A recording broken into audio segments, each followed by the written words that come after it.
In a flashback, an unknown man gets tied to a chair and Monokuma presses a button, forcing the man into a rocket ship.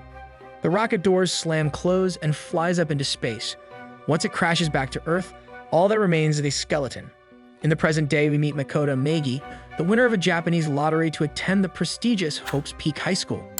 This feat has earned him the title of the super lucky student. Eventually, he takes his first steps into the school, only for the world to begin to warp before his eyes. He later wakes up falling unconscious and finds a note instructing him to gather in the school's gym for the entrance ceremony, where he meets his 14 classmates. In turn, he meets Yasuhiro, Hifumi, Kiyotaka, Junko, Chihiro, Celestia, Mondo, Leon, Aoi, Sakura, Tuko, Byakuya, Kyoko, and finally Sayaka, who Makoto realizes due to attending the same junior high school. A voice then begins speaking, so a black and white bear appears. He introduces himself as Monokuma, the school's headmaster, and tells the students they can only leave if they end someone. Understandably, the students are confused and shocked by this revelation and begin shouting at him for an explanation. Mondo, furious, grabs him by the throat, but Monokuma tells him that this is against school rules. This violation of rules prompts Monokuma to explode, which would have destroyed Mondo had he not listened to Kyoko's instruction.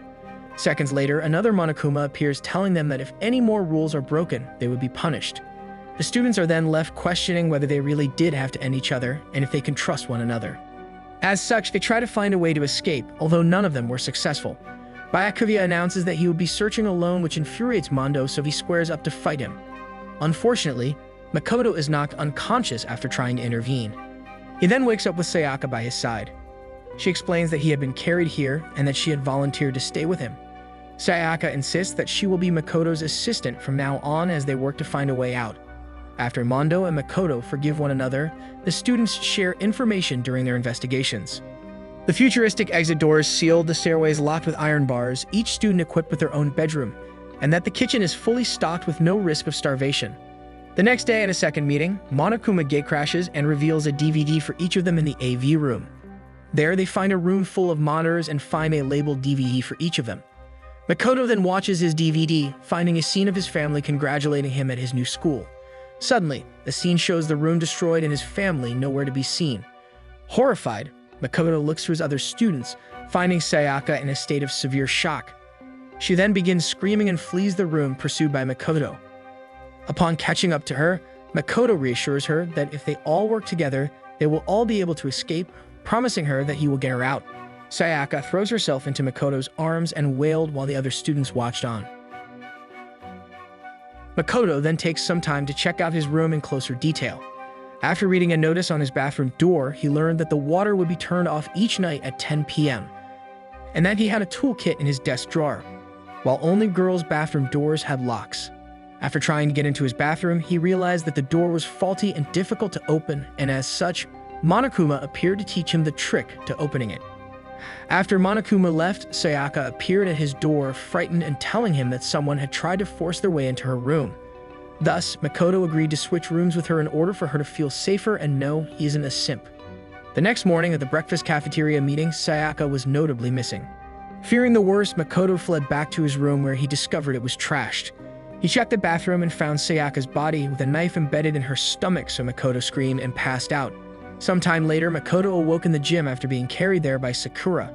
There, the students had all gathered in the gym at Monokuma's insistence, where he teaches them additional killing game rules and how the process of class trials work, including executions. If the students are unable to identify the culprit will walk free, and the other students will be executed. If the students identify the culprit, then the culprit will be the one executed. Meanwhile, Junko protested, refusing to take part in the trial. This angered Monokuma, and he charged at her, but Junko just stepped on him, pinning him down. Monokuma reminded her that violence against the principal is against the rules and summons the spears of Gungnir out of thin air. Nevertheless, Junko is hit by multiple spears, all causing her to fall to the ground, lifeless. The students were shocked, but realized that they were going to be forced to investigate Sayaka's death, or else they would meet the same fate. Later, the students learned from their e-handbook that Sayaka perished in Makoto Naegi's room, which immediately made him the prime suspect. However, Makoto and Kyoko found the knife that ended Sayaka, discovered her wrist was broken, that she had gold flakes from the katana, and found numbers written on the wall. When investigating the incinerator room with Hifumi, Makoto found a shattered crystal ball and a piece of cloth. Kyoko then realized that Makoto and Sayaka's dorm room nameplates had been switched, Finally, Makoto found Sayaka's motive DVD in the trash can. So he played the DVD in the A/view room. First, Sayaka is shown performing with her idol group, but the scene suddenly transitions to her bandmates on the floor, apparently ended. Monokuma, narrating, told Sayaka that she had no place to return if she ever left school and left her with a question of what happened to her bandmates. Eventually, after a Monokuma announcement over the monitors, the students then headed for the class trial room. As the trial begins, swimmer Aoi Asahina testifies that she and martial artist Sakura Ogami witnessed Sayaka enter the kitchen, during which the kitchen knife used in the murder went missing. Meanwhile, Kyoko proves Makoto's innocence by pointing out that since the boys' shower rooms don't have locks, he wouldn't have needed to dismantle his own doorknob to enter the shower room. After wondering how the culprit entered the room in the first place, Kyoko presents evidence which reveals Sayaka had purposely invited someone into the room in order to murder them and pin the crime on Makoto, only to wind up as the victim herself. Remembering the message written in blood, Makoto deduces that 11,037 is an upside-down spelling of Leon and accuses baseball star Leon Kuwata of the crime.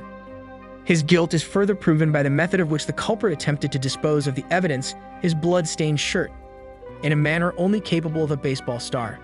When it is deduced that he must have used his tool set to take apart the doorknob, Leon is unanimously voted as the guilty culprit and is executed by Monokuma with a barrage of baseballs.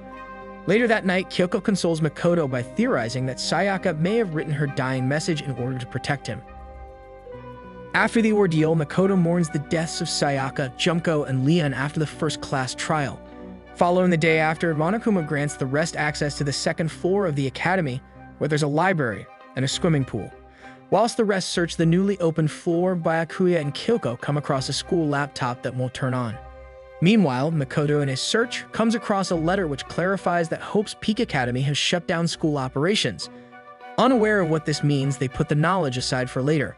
As all the students start pooling into the library, they begin discussing the destruction game once more, Chihiro exclaiming that she doesn't like it, leading to Byakuya sneering that everyone had voted to end Leon themselves. Kiyotaka then attempts to stop Mondo from lashing out, only leading to the bikers storming out of the library. Thus, multiple people begin leaving and Tuko confesses she has no trust for anyone. Regardless, Aoi offers to take a dip in the pool to relax, inviting a hesitant Chihiro along with Sakura and Celestia. However, Monokuma explains that e-handbooks are required to get in and are specified to the designated gender only, or else the offender will be shot down. Later that night, Makoto comes across Tuko in the library, watching Byakuya with a love-struck expression. He orders her to leave him alone and claims she smells so bad that he can sense her. Dejected, Tuko agrees and Makoto tries to assure her that Byakuya's manners were never the best. But she reveals that she and Byakuya are the perfect couple, so she skips back to her room happily, leaving a shocked Makoto behind. Later, Makoto is dragged to judge a battle of endurance in the sauna. Makoto eventually leaves them behind to wrap up the competition, where the two boys end up bonding. The next day, Monokuma reveals that he will announce everyone's darkest and most embarrassing secrets unless someone is ended within 24 hours. However, Makoto believes no one would do such a thing over something so petty, since his darkest secret is when he wet his bed. Despite his thoughts, he wakes up to an announcement that someone has died overnight. He then ends up the girls' locker room, and there they find Chihiro strung up. Kiyotaka appears soon after the two find her, and the discovery leads to the rest of the students filing inside. During investigation, several peculiarities are found, such as her missing e-handbook, her method of ending, a missing coffee stain, and a testimony from Celestia claiming she'd ran into Chihiro the night before. This prompts Byakuya to reveal that this must be the work of Sho, so he leads Makoto into the confidential files room, where they find nearly everything about Chihiro matches up to the descriptions of Sho's victims. Regardless, Aoi retrieves the two and explains that Tuko locked herself in her room and refuses to come out unless Byakuya is there. She then shakily apologizes and exclaims that she won't allow Sho to add her to her body count. This sends Aoi panicking, but Makoto looks at Byakuya, where he appears completely calm, as if he knows what Tuko is talking about. Once this is over, Monokuma announces that the second-class trial will start, thus everyone gathered in the trial room for the destruction of Chihiro Fujisaki. As the trial for Chihiro begins, Byakuya states that Toko must be the culprit as she has dissociative identity disorder, with her other personality being none other than infamous Sho. Afterwards, when Toko faints under the pressure, her personality actually switches to that of genocider Sho, despite casually admitting she is a genuine maniac, but still denies ending Chihiro, proclaiming that she always uses scissors in her serial rampages. As such, being the only other one who knew of infamous Sho's crimes, Byakuya is as well suspected of the crime while also curiously not denying it. However, after Makoto deduces Chihiro was actually destroyed in the boys' changing room, Kyoko subsequently revealing Chihiro was, contrary to everyone's belief, not a girl, but in fact a cross-dressing boy. Byakuya admits he is not the life ender and had only modified the crime scene to make the game more interesting. Thus, Celestia gives her testimony about seeing Chihiro carrying a sports bag containing a jersey the night before. Mondo accidentally lets it slip that he knew what the exact color of the jersey was, so he eventually admits that he is the true culprit. Nevertheless, after the guilty verdict, Monokuma reveals that Chihiro had come to Mondo, revealing his true gender, in the hopes he could help him become stronger. Mondo, however, had been keeping secret the fact that he was responsible for his brother's death in order to keep his gang together, so he became jealous of Chihiro's strength and destroyed him in a fit of rage, where he then moved his body to the girl's changing room and also destroyed his e-handbook to protect his honor. Regardless, lamenting his actions, Mondo is put through his demise, in which he is spun around in a motorcycle death cage until turned into butter, leaving Kiyotaka mortified. Meanwhile, Monokuma is seen talking with an unknown person, discussing the mysterious 16th student of the academy, as who could it be? After the ordeal, Oi mourns the deaths of the fallen students. Thus, she goes out by herself and discovers a bright light glowing in the darkness. A close-up of Chihiro's face is then seen and Aoi's screams echo throughout the hallways. Meanwhile, a new floor is opened for the students following the class trial, which has rooms such as a game room, art room, and the science lab. Monokuma then calls all the students back to the gym, where he reveals a new motive: a reward of 10 billion yen if you can destroy someone and get away with it. Nevertheless, the students all doubt anyone would do that for money. Regardless, the students soon all gather in the public baths to find a laptop which Chihiro had repaired. The laptop contains the AI alter ego, which is currently trying to crack some files.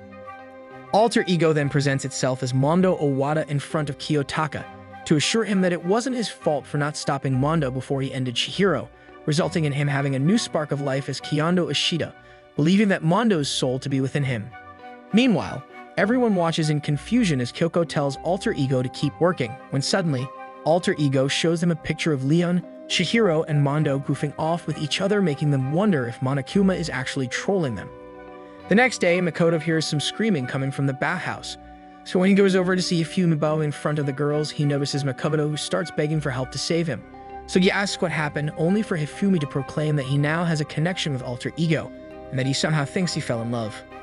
Suddenly, Kiyotaka comes in and says that he won't allow his friend to be crushed on by him, causing a minor fight between the two, so Kyoko bans everyone from seeing Alter Ego from then on. However, the next day, Kyoko calls everyone to the public baths again to reveal that Alter Ego has gone missing, but Kiyotaka and Hifumi only blame each other. The next morning, Kiyotaka and Hifumi's bodies are found lifeless, while Celestia is attacked by the Robo-Justice. However, the situation becomes more confusing when the pair of bodies disappear and are found again in an art cupboard. Suddenly, Hifumi gasps to Yasuhiro before leaving for the Shadow Realm. Now enter Monokuma, who announces that another class trial will be held, while everyone is distraught about two missing members in a row. A flashback then occurs where Hifumi perishes in Aoi arms as Monokuma announces that a body has been found. Back in the present, everyone agrees that Yasuhiro must be guilty for both doings. Thus, the group assembles at the pool, where Byakuya gets angry at Kyoko for not saying anything, only for Kyoko to open a locker revealing the Justice Robot suit. Inside the suit itself is Yasuhiro, who tells the others that he was attacked, and when he woke up, he was stuck wearing the robot suit. Regardless, Byakuya asks for the note, only for Yasuhiro to say he no longer has it. Sussy Baka. Meanwhile, Celestia notes how Kyoko found Yasuhiro inside a pool locker, only for her to get a glare. Kyoko then inspects Kiyotaka and Hifumi, with Makoto joining as well, so multiple clues are found right before the class trial. Inside the trial, Aoi and Celestia easily blames Yasuhiro, but he insists that it wasn't him at all. However, Makoto starts vouching for Yasuhiro's innocence, using evidence to point out he couldn't have designed the outfit, let alone carry the two whilst wearing it. Nevertheless, after Kyoko asks the court to consider the two scenes as separate incidents, Makoto deduces that Hifumi had only faked his death from before, with Kyoko's evidence revealing Hifumi was actually the one who destroyed Kiyotaka, where he moved his body to the art supply closet, only for he himself to be ended as well. Now tasked with finding the true culprit behind both destruction, Makoto accuses Celestia of the crime as she somehow knew there was a second victim before it was announced. As Celestia grows defensive and brings up Hifumi's last words again, Makoto deduces that the Yasuhiro he was referring to was actually Celestia's real name, Teko Yasuhiro. Now accepting defeat, Celestia reveals that she stole alter ego to coerce Hifumi into finishing Key of Taka, under the premise that they would escape together, before destroying him herself in the hope of winning the reward money to buy a castle. Leaving Kyoko with the key to alter ego's location, Celestia is put through a Versilla-style ordeal before being met by a speeding fire truck. After the trial, Kyoko has Makoto investigate a hidden room behind the boys' toilets, where he finds a whole bunch of confidential records and a note reading, "You must not escape from here." However, he's suddenly knocked out by a mysterious assailant, only for him to discover all of the files missing when he finally regains consciousness. Later, whilst returning to his room, Makoto spots Sakura and Monokuma squaring off against each other in the gymnasium. Makoto then overhears that Sakura had been forced to become Monokuma's mole as he took her family dojo hostage. Makoto then feels he should not jump to conclusions until he has talked to Sakura, but Kyoko becomes annoyed with him for keeping secrets from her. After exploring the 4th floor containing some locked rooms that Monokuma forbids breaking into, the gang catch up with Alter Ego, who reports that Hope's Peak Academy was placed under lockdown due to a terrible incident that occurred in the past, theorizing that the school's true headmaster might be the one behind it. He also discovers another strange photo, this time of Sayaka, Celestia, and Hifumi together.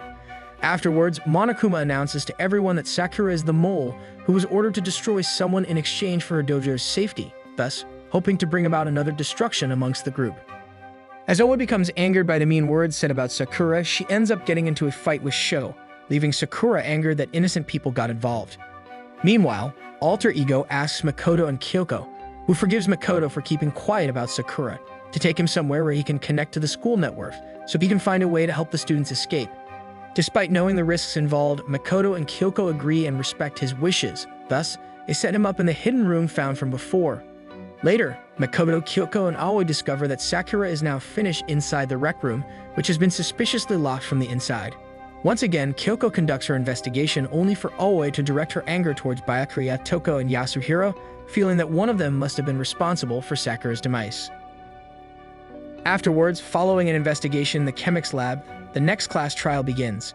Toko then reveals that she, Byakuya, and Yasuhiro all received notes from Sakura calling them to the rec room, where she had witnessed Yasuhiro attack Sakura with a glass bottle out of fear.